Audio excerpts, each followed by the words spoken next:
weeknights at 6:30 on Channel 5. This is the CBS Evening News. Bob Schieffer sitting in tonight for Dan Rather. Good evening. The U.S. military and the Western Alliance were shaken today by reports of another high-level spy ring, allegedly selling NATO defense secrets to the Soviet bloc in Europe. A former U.S. Army sergeant was arrested in West Germany. A prosecutor says that the man had been dealing in secret documents for 10 years for prices that may have run into millions of dollars. From West Germany, Doug Tennell begins our report. The key target in this tale of deceit and espionage is the sprawling U.S. Army base at Bad Kreuznach, West Germany. It is the headquarters of the U.S. Army's 8th Infantry Division, one of 4 American combat units charged with the defense of Europe in the event of an attack by the Warsaw Pact nations. The plans for fighting that war were among the first secrets allegedly sold to Warsaw Pact agents by a former sergeant in the U.S. Army. West German authorities revealed today that they have arrested American Clyde Lee Conrad and charged him with espionage. A resident of West Germany since leaving the U.S. Army in 1985, Conrad is said to have had access to the 8th Infantry Division's secret battle plans. His network is believed to have been active since at least the late 1970s until July, when Conrad made his last contact with agents of the Hungarian intelligence services. At a press conference in Sweden today, officials said 2 Hungarians had been arrested this week and hinted that they may have acted as couriers for the Conrad ring.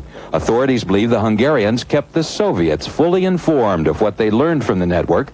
Conrad appeared to have spied not out of any political convictions, but for money, perhaps millions of dollars. West German authorities say that Conrad had recruited at least one other American soldier and paid him a 5-figure sum for stolen secrets. Authorities here are still questioning the suspects, still trying to assess the damage, and still wondering whether all the members of Conrad's ring have been picked up. Doug Tennell of CBS News, Frankfurt. For the U.S. Army in Europe, the war plans allegedly passed to the Soviets would reveal how American forces intended to fight off a Soviet invasion. Anything that they knew about our movement plans would permit them to disrupt them at a very critical stage in reinforcing the Central Front. You know what sequence they're going to be moving in. You know also where they're going to be crossing points that other units are likely to cross at that point in time, which you wouldn't know just by looking at the maps. But war plans reveal much more than what unit will take which route to the front. There was lots of tactics, lots of where you lay your signal lines, set up your radio nets, and where you dig anti-tank dishes. You're talking about the nitty-gritty of war. Yeah. The war plans reveal to them what we think about how we can take advantage of them and what capabilities we are building to do that. That, I think, is the key insight into countering our war plans, should they ever have the requirement to do that. This is not the first time, and probably not the last, the U.S. military has lost some of its most closely held secrets to the Soviets. John Walker ran a spy ring which told the Soviets how the U.S. Navy operated its submarines, information which could have meant the difference between victory and defeat in war. In peace, the military at least has the luxury of time in which to rewrite its war plans. But that's not as simple as it might sound. Start with the threat, and then you build your plans to meet the threat, and then you buy your forces to meet the plan. So it's not something that's quickly changed. A precise assessment of the damage depends on exactly which documents were passed to the Soviets. Finding that out will require full confessions from some of the members of the alleged spy ring. David Martin, CBS News, The Pentagon. An odd occurrence in Chicago today. Democratic vice presidential candidate Lloyd Bentsen went before the VFW convention there. They liked him, but when he mentioned his running mate, it was altogether a different matter. Deborah Potter reports. Decorated war hero Lloyd Bentsen got a warm welcome from an audience of fellow veterans today. I yield to no person or party in my determination to keep America a strong, reliable guardian of freedom in this world. But he ran into hostile fire when he tried to defend his running mate. And I assure you that Mike Dukakis and the Democratic Party share that determination. We understand Dukakis's home state Massachusetts delegation was the most derisive. Benson was doing good till he mentioned Dukakis. That's right. And when Benson called Dukakis a competent manager, the boos were so intense that a VFW officer had to calm the crowd. Oh, I know some of you aren't going to want to hear it. I like Senator Benson. I think he's a good man. I think he's just running on the wrong ticket. Did Benson change your mind in any way? About what? About Dukakis and his stand on defense? No, he hasn't. Benson never mentioned that he sharply disagrees with his own running mate on defense programs like the B-1 bomber and MX missile that Dukakis wants to scrap. In my judgment, spending billions on MXs on railroad cars ought not to be a priority for this country. So I'm against it. I don't think our people believe that Governor Dukakis has the commitment to a strong national defense that, say, a Vice President George Bush does. Benson's advisors had gleefully predicted that the flap over Dan Quayle's service in the National Guard would take the defense issue away from the Republicans. But today, despite Benson's best efforts to sell his running mate, it was clear the Democrats are still vulnerable. Deborah Potter, CBS News, Chicago. Benson's Republican counterpart Dan Quayle shifted gears today. As he campaigned in Missouri, he tried to play offense for a change. And after a day of staying away from reporters, he resumed answering questions, with one exception. Phil Jones reports. Thank you for coming. I'm going to open it up now to take questions, but I won't take any questions about the Indiana National Guard. Quayle, who has been on the defensive since he received the vice presidential nomination a week ago, was on the attack today, convinced that he had put the National Guard issue behind him with last night's speech to a friendly group of guardsmen. I had no reason to be ashamed of my service. And you know what? I'm sure as hell not ashamed of it now. Today, Quayle was out looking for more friendly audiences in tried and true Republican areas of Missouri, including a safe stop at the Missouri State Fair. Until now, the press had been kept at a distance, but today, Quayle was constantly available, trying his best to shift the focus of the campaign to the defense positions of Democratic presidential nominee Michael Dukakis. He criticized the Grenada invasion and opposed the strike against Libya. Trying to camouflage his position is what they have done this whole time. He is trying to talk like Ronald Reagan when his policies are really like George McGovern. Campaign aides say Quayle's personal history has been exhaustively rechecked, and they are confident there are no problems ahead. But according to one aide, the big task now is to sell this 41-year-old senator as a man of substance. Phil Jones, CBS News, Sedalia, Missouri. Earlier this week, Republican Senator Steve Sims of Idaho said that he had been told of reports that Kitty Dukakis had burned an American flag during an anti-war demonstration in the 60s. Sims said that he had not seen them, but had heard there were photographs of the alleged incident. Mrs. Dukakis has flatly denied the allegations, and then today Sims said he could not reveal the source of his reports. I said it was an allegation that had been told to me. But from who, though? I mean, something like that is very important nationally. Who actually said it to you? I mean, at this point, somebody needs some kind of fact. I wouldn't want to disclose the sources. What about pictures? You mentioned pictures. Have you seen any pictures? No, I have not. I said I hadn't seen them. I've been told by some very responsible people that there are pictures floating around. There couldn't be a photograph because there was never any such incident. It is outrageous. It did not happen. And there is nobody who loves the flag as much as Michael and myself. That flag is a symbol of freedom, symbol of what this country is all about. Were you at a demonstration at any time? Never. Where flags never. were? Never. So any photograph would be a fabrication? That's right. And finally, late today, a spokesman for Sims said that the senator has had no proof that the alleged incident ever happened. Well, still ahead on the CBS Evening News, after 8 years of war, Iran and Iraq finally sit down to formal peace talks. Tom Fenton will have the story. And Charles Osgood will report on children remembering children, the forgotten victims of war.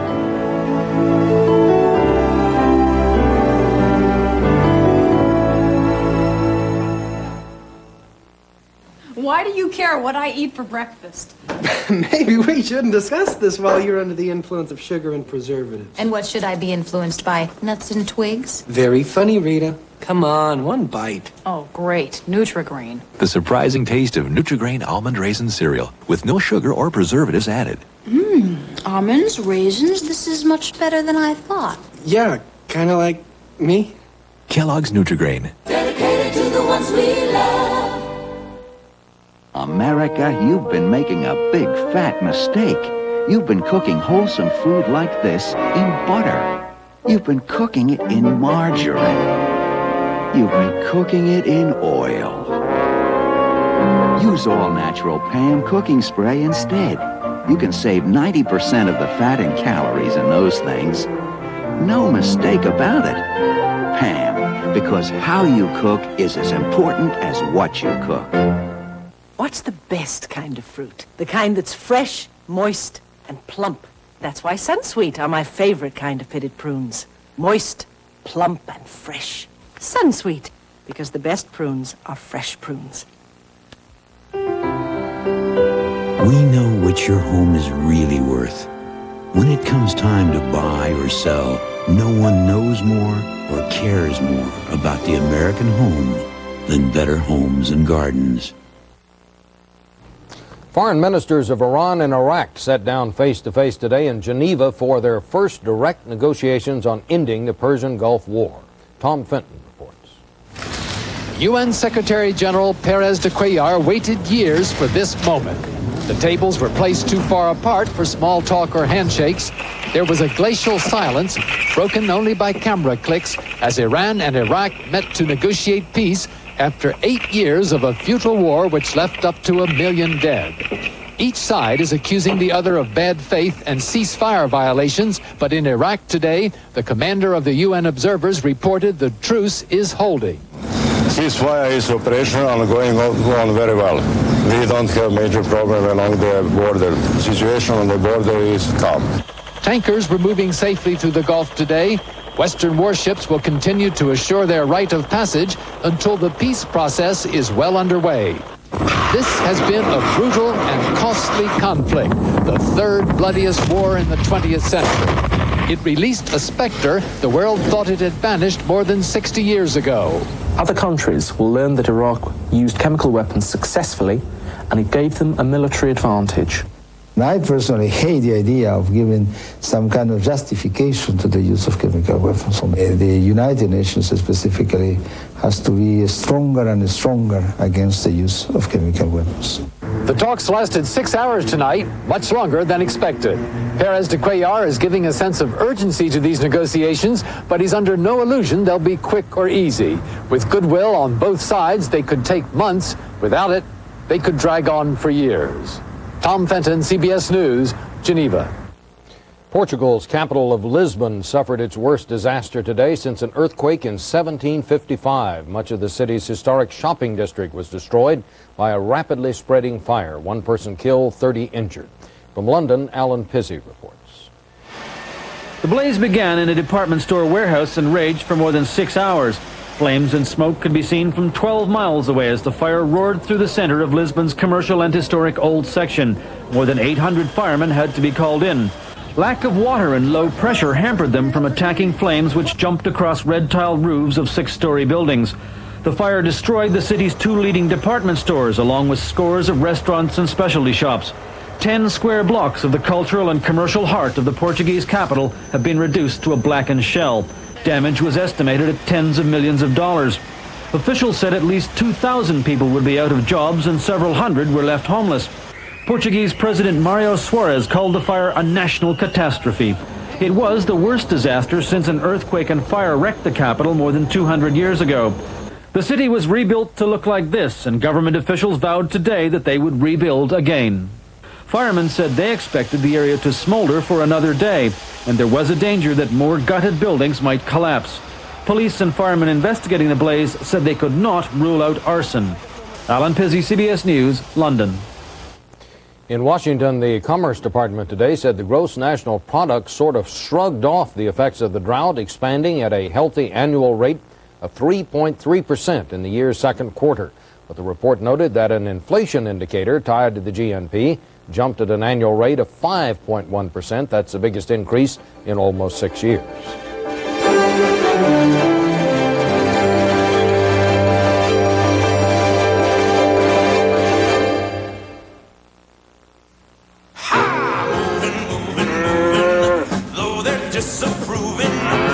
Day after day, more people depend on Subaru wagons than any imported wagon in America. And with good reason. They're reliable and durable. In fact, if Subaru didn't make your life easier... Honey, is dinner ready? Who would? Get up to $1,500 cash back or 4.9 financing on a Subaru. If you used to take capsules, the makers of Tylenol have just come up with something better. New extra-strength Tylenol gel caps. They're gelatin-coated, and compared to capsules, gel caps are 33% smaller, with all that extra-strength pain relief concentrated into a solid center under a smooth gelatin coating. So gel caps are actually easier to swallow.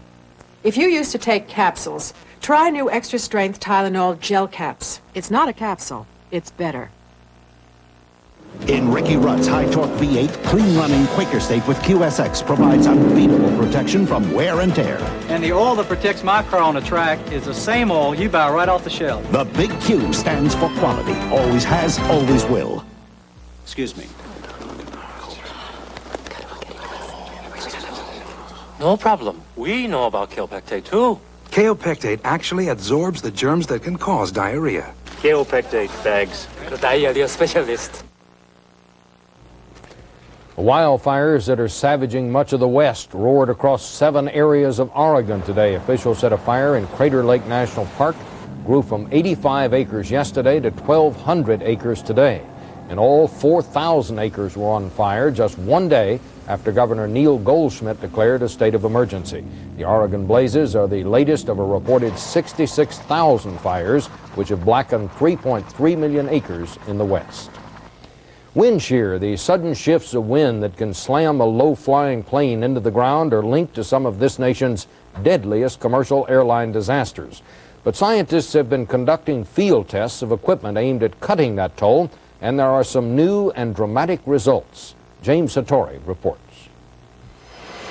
Flying into low-level wind shear. It's like aerial Russian roulette. But at Denver's Stapleton Airport, a new warning system may well be saving lives. Denver Tower, clear to land runway 8 right, wind shear alert, wind 080 at 8. Only in recent years have experts isolated the deadly toll of abruptly shifting winds. Wind shear is the #1 cause of airline deaths, nearly 600 over the past 17 years, including a crash at Dallas-Fort Worth 3 years ago.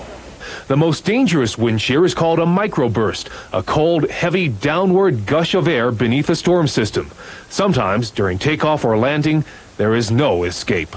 The pilots will be flying in what appears to be a normal approach, and then all of a sudden the bottom literally falls out of the airplane. At Stapleton, scientists are field testing an automatic microburst warning system. Doppler radar provides a sophisticated analysis of nearby storms. When microbursts form, tower controllers know almost immediately. Here's a rare look at a potential killer. Last month, one of the most intense microbursts ever recorded. Wind shear up to 80 knots just short of the runway. Among those who flew through it, United pilot Jerry Baer. It's smooth, and then all of a sudden it just goes boom, and then the ride begins. That day, 5 United flights were about to land when controllers issued the warning. Yeah, 305 microburst alerts. Expect an 80 knot loss on a 3-mile final say request. You say 80 knots? Affirmative, United 305. That is correct. Yeah, we can confirm it. United 305 is going around. And everybody successfully went out of it, so we're doing something right.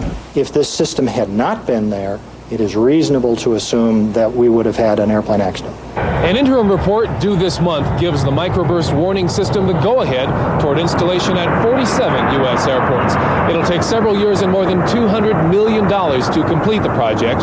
Officials say that initial system will cover 3/4 of commercial flights at risk from microbursts. We'll be putting this equipment at those airports that are most likely to have wind shear phenomena and to protect the most in-plane passengers. I don't think we're going to eliminate these accidents, but instead of one every year and a half, which is what we've been averaging, I think we're talking about an accident every 20 to 30 years maybe. Testing of the microburst warning system runs through August. Expectations are high, so is the confidence of its supporters. James Hattori, CBS News, Denver. The defense contractor TRW pleaded guilty today to conspiring to overcharge the U.S. government. The company estimates it inflated the cost of military aircraft in M1 tank parts by as much as $11 million. TRW agreed to pay $3 million in fines. Art Rooney Sr., one of the most admired men in American sports, died today in a Pittsburgh hospital at the age of 87. Rooney bought a National Football League franchise for Pittsburgh for $2,500 in 1932, and after decades of futility, saw the Steelers of the 70s become the only team ever to win 4 Super Bowls.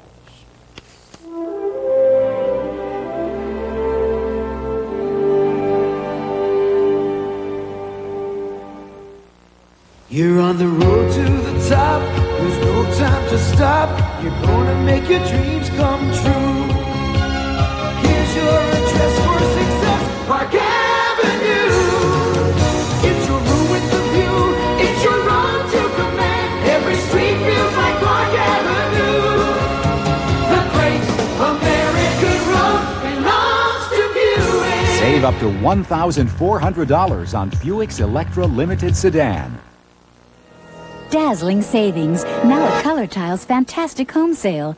Every in-stock ceramic floor tile is on sale.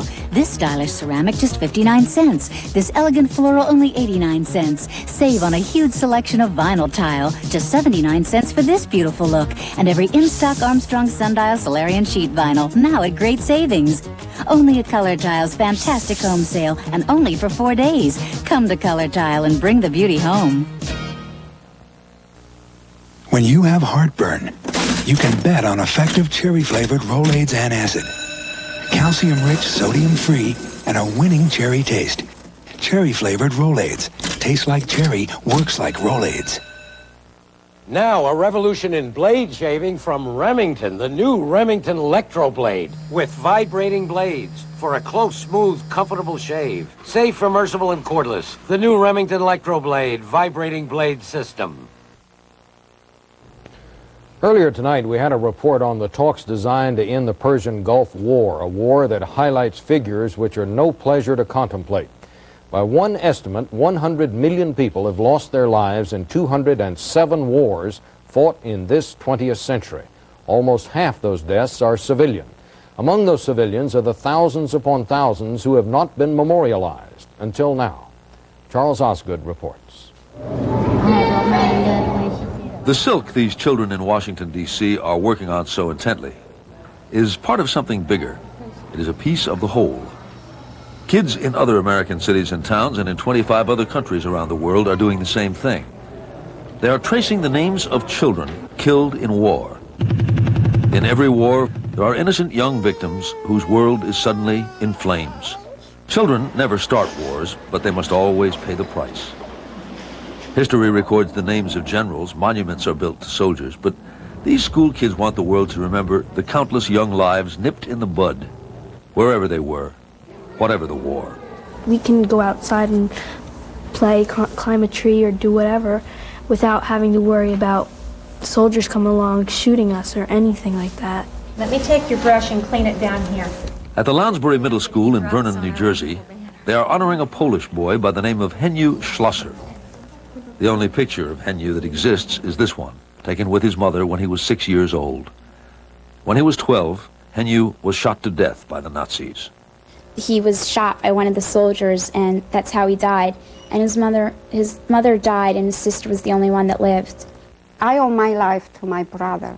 Henyu's little sister Julia was only 10 then, but she knew she would never see her brother again.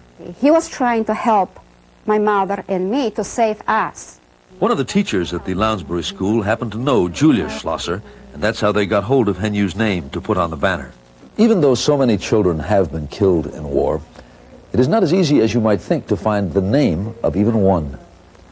That is because war casualties become numbers instead of names, and that is especially true of children. We can use you over there. Teacher Fran Bolz tried at first to find the name of a child killed in the Vietnamese War, but she could not. I cannot tell you how many dozens of people I asked, and everyone said the same thing. There were hundreds of children. Oh, yes, I saw dead children, but I have no names. Okay, it's in. It was Patricia Montandon of San Francisco who came up with an idea after visiting the Vietnam Memorial in Washington. And one day I was talking with a friend about how affected I was by those names. And he said, "Isn't it too bad there isn't such a memorial for children?" And just hit me. And I said, "There will be." The memorial is a banner consisting of 90 panels of red silk stretching a half-mile long. To date, she has spent $1.5 million of her own money organizing the project, meeting with world leaders east and west, buying the silk, and planning a children's tour that is about to begin. This is from Nagasaki, Japan. We also have one from Hiroshima, and they're both quite full of names.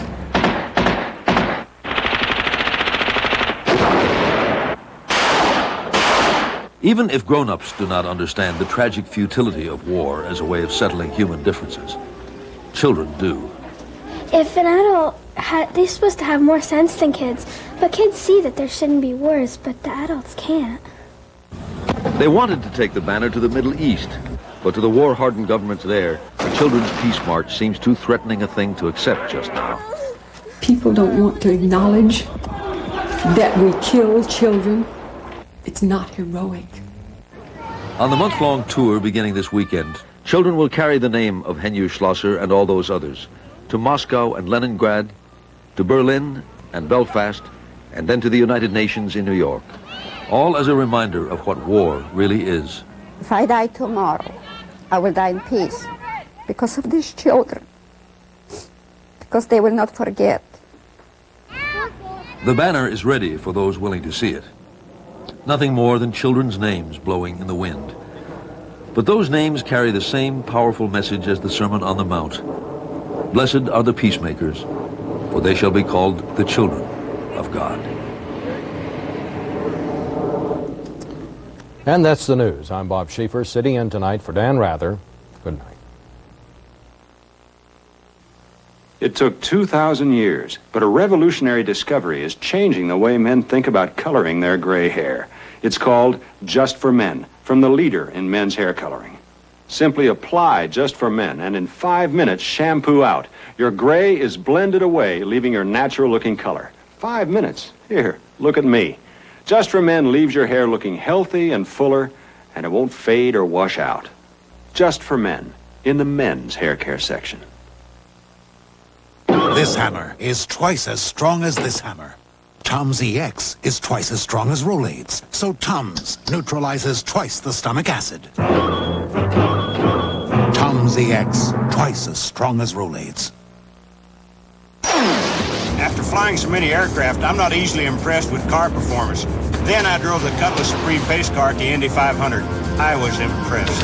In USAC tests, Cutlass Supreme out-cornered the BMW 325 and braked better than the Ford Thunderbird LX. And the Cutlass Supreme costs a whole lot less. So I got 3 of them. Hey, I got 2 kids, boys.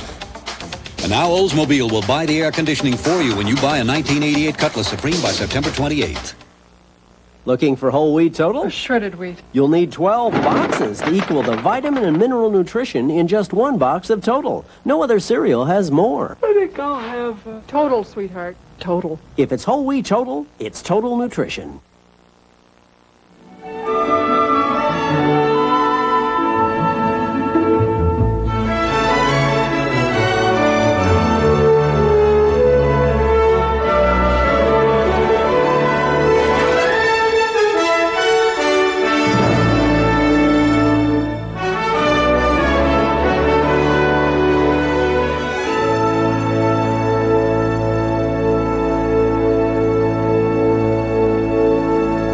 Showdown at Cheyenne, where modern-day cowboys bring the legend of America's Wild West to life. A new 48 Hours tonight. This is CBS